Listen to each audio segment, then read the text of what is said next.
ఎత్తండి.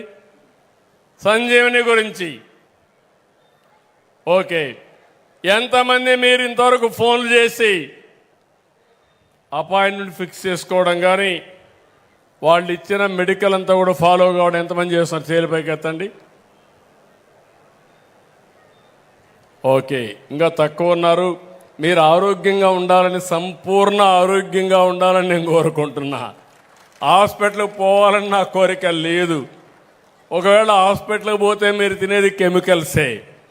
ఒకవేళ మరీ కానీ శృతి మించి కానీ అనారోగ్యం అయితే హార్ట్ ఆపరేషనో ఇంకోటి కట్ చేస్తే మన శరీరాన్నే కట్ చేసుకున్నట్టు అవుతుంది. ఆ పరిస్థితి రాకూడదు అనుకుంటున్నా. అందుకే 3 రకాలుగా ఆలోచిస్తున్నాను. ప్రివెంటివ్ హెల్త్ అంటే రోగాలు రాకుండా మీకు చెప్పడం.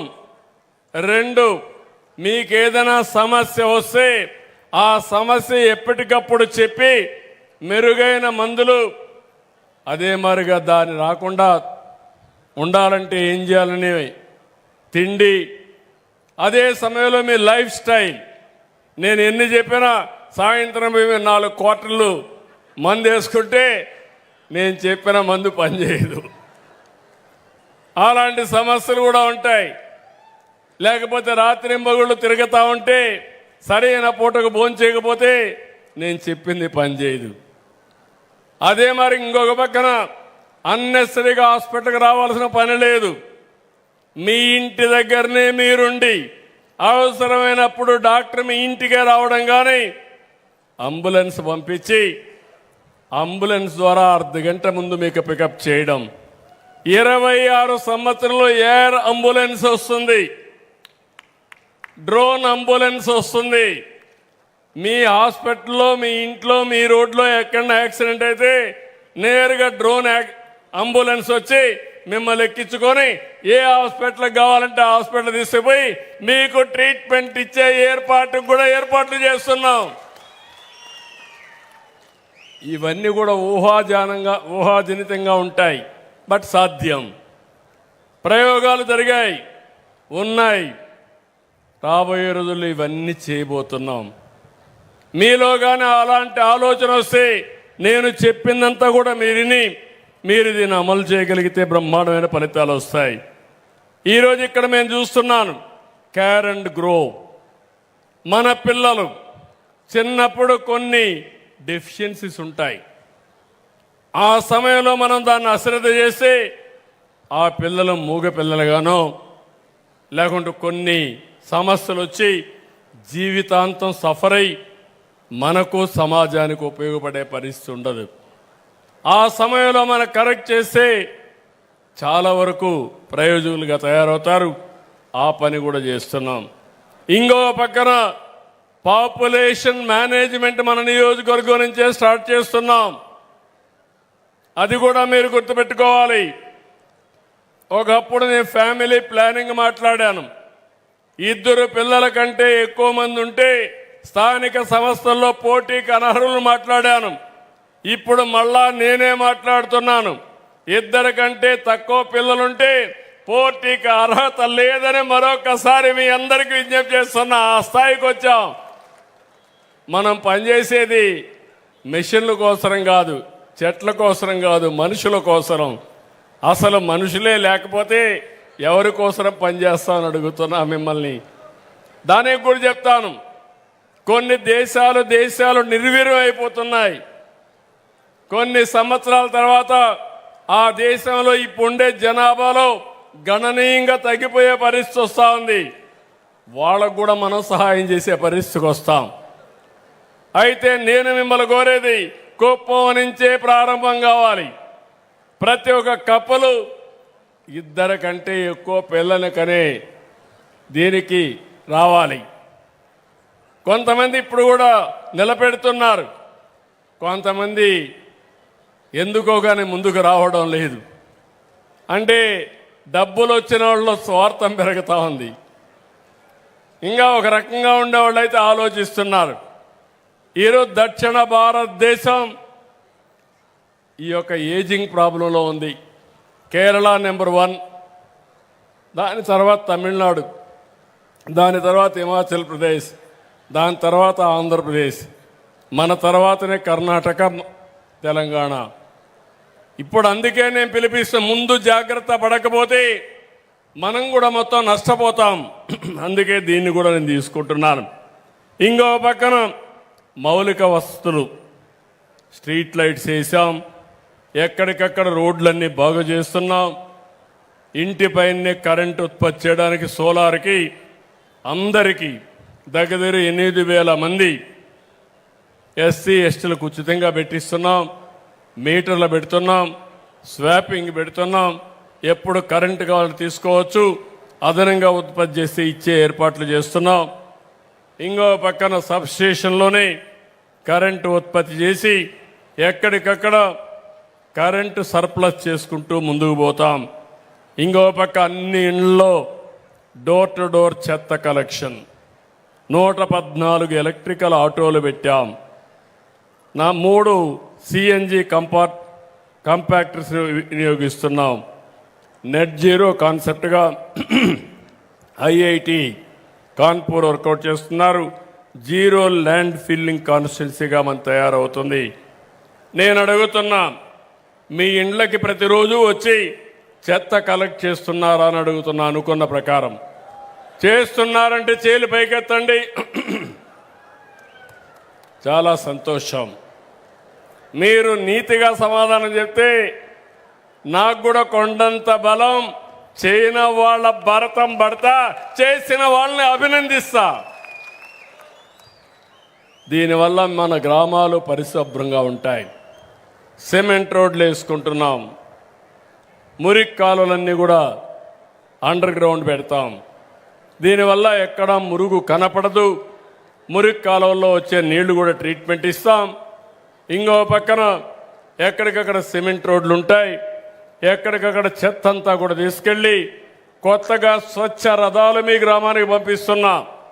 ఒకప్పుడు నేను చిన్నప్పుడు చూసేవాడిని, కొంతమంది వచ్చేవాళ్ళు, మీ ఇంట్లో కాగితాలు ఉంటే ఇవ్వండి, మేము వస్తువులు ఇస్తాం, డబ్బులు ఇస్తామని పాత వస్తువులు ఇచ్చి డబ్బులు కానీ కొత్త వస్తువులు తీసుకోమని అడిగేవాళ్ళు. ఇప్పుడు అదే పద్ధతిలో స్వచ్ఛ రథాలు మీ ఇంటికి వస్తే మీరు కానీ పాతవన్నీ దానికి ఇస్తే తిరిగి నిత్యావసర వస్తువులు మీకు అందజేసే బాధ్యత ఈ ప్రభుత్వం తీసుకుంటున్నాం. అదే వేస్ట్ సంపద, వెల్త్, దానికి కూడా శ్రీకారం చుట్టాం. ఇంకో పక్కన మీరు ఒకసారి చూస్తే సింగిల్ యూజ్డ్ ప్లాస్టిక్ అంతా నిరోధిస్తున్నాం. సర్బానా, జురాంగ్, కడాను వరల్డ్ క్లాస్ రీజన్గా తీర్చిదిద్దే కార్యక్రమం అప్పచెప్పాం. నేను ఒకటే ఆలోచిస్తున్నా, ఎక్కడికక్కడ ఒక మంచి నియోజకవర్గంగా తయారు చేయాలని. ప్రపంచంలో ఉండే మేధావులందరినీ రమ్మంటున్నాను, కొంతమంది వ్యక్తులను రమ్మంటున్నాం, కొన్ని సంస్థలతో కలిసి పనిచేస్తున్నాం. ఈరోజు ఇంకొక విషయం కూడా, నీటి విషయంలో మిమ్మల్ని అందరినీ కోరుతున్నా. నేను కృష్ణా నీళ్లు తీసుకొస్తాను, అందరి ఎప్పుడూ ఉంటుంది. కానీ మీరు కూడా సహకరించి ఏ ఊరిలో పడిన నీళ్లు ఆ ఊర్లోనే భూగర్భ జలాలుగా మార్చాలి. ఒకప్పుడు చెరువులకు దారులు ఉండేటివి, ఆ దారులన్నీ మూసేశారు. మన ఊరికి దారి లేకపోతే మనం ఏ విధంగా పోలేమో, ఆ నీళ్లకు కూడా దారి లేకపోతే నీళ్లు కూడా పోయే పరిస్థితి ఉండవు. అందుకని లింక్ కెనాల్స్, ఎక్కడికక్కడ గొలుసు కట్టు చెరువులు ఉండేటివి. ఒక చెరువుకు నీళ్ళు వస్తే ఇంకొక చెరువుకు వచ్చేటివి. అక్కడి నుంచి ఒక 20 చెరువులకు వెళ్ళి అన్ని చెరువులు నిండిన తర్వాత వాగులోకి వెళ్ళేటివి. దానికి కూడా శ్రీకారం చుట్టాలి. ఎవరైనా మీరు ఆక్యుపై చేసుకొని ఉంటే దాన్ని కూడా వదిలిపెట్టమని మిమ్మల్ని అందరినీ కోరుతున్నా. ఇంకో పక్కన పొగురుపల్లి, గుడిపల్లి మండలంలో తంబిగానిపల్లి మండలం తంబిగానిపల్లి వద్ద 4,000 ఎకరాలతో ఇండస్ట్రియల్ పార్క్స్ తీసుకొస్తున్నాం. ఇప్పటికే మీరు ఒకసారి చూస్తే 9 సంస్థలతో ఎంఓయూలు చేశాం, 800 ఎకరాలు కేటాయించాం, ఇంకొక 12 వస్తాయి. మొత్తం కూడా మీరు ఒకసారి చూస్తే ఇప్పటికొచ్చిన దానివల్ల 16 పరిశ్రమలు 7,088 కోట్లు వచ్చాయి. 32,844 మందికి ఉద్యోగాలు వస్తాయి. ఇంకా కొన్ని ఇండస్ట్రీస్ వస్తున్నాయి. డైరెక్ట్గా ఇండైరెక్ట్గా ఒక 70,000 మంది పరిశ్రమల్లో పనిచేసే పరిస్థితి, లాభం పొందే పరిస్థితి తీసుకొచ్చే బాధ్యత నాదని మరొకసారి మీ అందరికీ హామీ ఇస్తున్నాను. దీనివల్ల మన పిల్లలు వేరే ప్రాంతానికి పోయే పని లేదు. బెంగళూరుకు అవసరం లేదు, చిత్తూరుకు అవసరం లేదు, కుప్పంలోనే ఉద్యోగాలు వస్తాయి. ఇక్కడ వాళ్లకు శిక్షణ ఇవ్వడానికి నిన్నే బిర్లా ఇన్స్టిట్యూట్ తరపున వాళ్ళ యొక్క చారిటీ తరపున అందరికీ స్కిల్ డెవలప్మెంట్ కూడా ప్రారంభించారు. అక్కడిని ఏదైతే కోవర్కింగ్ స్పేస్, ఎవరైనా ఇంటి దగ్గర పనిచేసే వాళ్ళు ఇంకా మెరుగైన టెక్నాలజీ కావాలంటే వచ్చి పనిచేయడానికి కూడా వాళ్ళకు కూడా పెట్టాం. నా ఉద్దేశం ఒకటి, కుప్పంలో ఎవ్వరు కూడా పని లేకుండా సోమరిపోతులుగా లేకుండా 10 రూపాయలు సంపాదించుకునే మార్గం చూపించే బాధ్యత నాది, అందిపుచ్చుకునే బాధ్యత మీది. ముందు మారిగా కష్టపడక్కర్లేదు, మనమేం సేద్యం చేయక్కర్లేదు, నాగళ్ళు దున్నే పనులు దుక్కి చేసే పని లేదు. కానీ పొలాన్ని చూసుకుంటూ 2 ఆవులు పట్టుకుంటే 4 ఆవులు పెంచుకుంటే నెలకు 20,000 30,000 వస్తాయి. వేరే వాళ్ళపైన ఆధారపడకుండా మనమే ఆనందంగా ఉండే పరిస్థితి వస్తుంది. అదే మరి నాలెడ్జ్ ఎకానమీలో ఇంకో పక్క హోమ్ స్టేలు కూడా తీసుకొస్తున్నాను. నిన్న కంగుంది చూశాను, బెస్ట్ మోడల్ ఫర్ టూరిజం. కంగుందికి ఒక చరిత్ర ఉంది, ఒకప్పుడు పోర్ట్ కూడా ఉంది, ఒక హెరిటేజ్ విలేజ్. ఈరోజు అక్కడ రాక్ క్లైంబర్స్ కింద ఆ పెద్ద పెద్ద రాళ్ళు ఉంటే ఆ రాళ్ళు ఎక్కడానికి ప్రపంచం మొత్తం వచ్చి ఇక్కడ ప్రాక్టీస్ చేసే పరిస్థితి తొందరలోనే వస్తుంది. ఇప్పుడే మన కుప్పంలో చూస్తున్నారు మీరు మోటార్ బైకులు, ఆ ఏరియా కూడా ఆ టెంపుల్ దగ్గర మల్లప్ప కొండకి కాంపిటీషన్ పెడితే బ్రహ్మాండంగా పోయే పరిస్థితికి వచ్చారు. వెంచర్లో ముందున్నారు. అంటే రాక్కులంతా ఎక్కడోనో నెంబర్ 1గా కుప్పం తయారయ్యే పరిస్థితి వచ్చారు. ప్రపంచానికి భారతదేశానికి మీరు నేర్పించే పరిస్థితికి వచ్చారు. రేపు రాబోయే రోజుల్లో మల్లప్ప కొండకు పోయినప్పుడు ఏ విధంగా అయితే కార్ రేసెస్ కానీ మోటార్ బైక్ రేసెస్ చేశారో దానికి కూడా మీరు శ్రీకారం చుట్టారు. 3వది మన పెట్టారు, ఫ్లవర్ ఫెస్టివల్ పెడితే అదిరిపోయింది. పూలన్నీ ఇక్కడే ఉన్నాయి, దాన్ని ఉపయోగించుకొని టూరిజాన్ని ప్రమోట్ చేసే పరిస్థితికి వచ్చాం. నిన్న నేను చూశాను ఒక 4-5 ఇళ్ళు ఎంత బాగా చేశారంటే ఉండే ఇల్లే నీట్గా చేయించారు. ఇప్పుడు రోజుకు 250 రూపాయలు ఛార్జ్ చేస్తున్నారు, తొందరలో 500 రూపాయలు చేస్తారు. డిమాండ్ పెరిగితే సప్లై డిమాండ్ 2 పెట్టుకొని రేటు పెంచుకొని మరీ ఎక్కువ పెంచి ఎవరు రారు, కానీ ఎప్పటికప్పుడు మోడరేట్గా చేసి మీ ఇల్లే మీకు ఒక ఆస్తి, మీ ఇంటిపైనే మీకు ఆదాయం వస్తుంది. ఆ విషయం మీరు గుర్తుపెట్టుకోవాలి. ఈరోజు ప్రపంచమంతా వర్క్ ఫ్రమ్ హోమ్ వచ్చింది, హోమ్ స్టే వచ్చింది. వినూత్నమైన కార్యక్రమాలతో టెక్నాలజీలో మనం ముందుకు పోతున్నాం. ఇంకో పక్క ఇక్కడికి వస్తే దగ్గర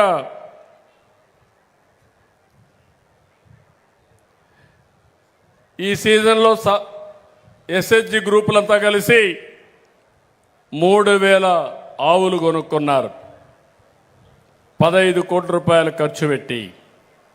దీనివల్ల మీరు ఇంకొక పక్కన చూస్తే చాలా వరకు వాళ్ళ ఆదాయం గణనీయంగా పెరిగే పరిస్థితి వస్తుంది. నేను కొత్త కార్యక్రమానికి దానికి శ్రీకారం చుట్టాను. 1 ఫ్యామిలీ 1 ఆంటర్ప్రెన్యూర్. ఒక ఇంట్లో ఒక పారిశ్రామికవేత్త, అది చిన్న పరిశ్రమ కానీ మీడియం పరిశ్రమ కానీ పెద్ద పరిశ్రమలు కానీ, ఇది పెద్ద కష్టం కాదు. ఈరోజు పెద్ద పెద్ద పరిశ్రమలు పెట్టిన వారందరూ ఒకప్పుడు చిన్న వాళ్ళది పెట్టి అనునిత్యం దానిపైన శ్రద్ధ పెట్టారు, కొత్త విషయాలు నేర్చుకున్నారు. తద్వారా ఈరోజు పెద్ద పెద్ద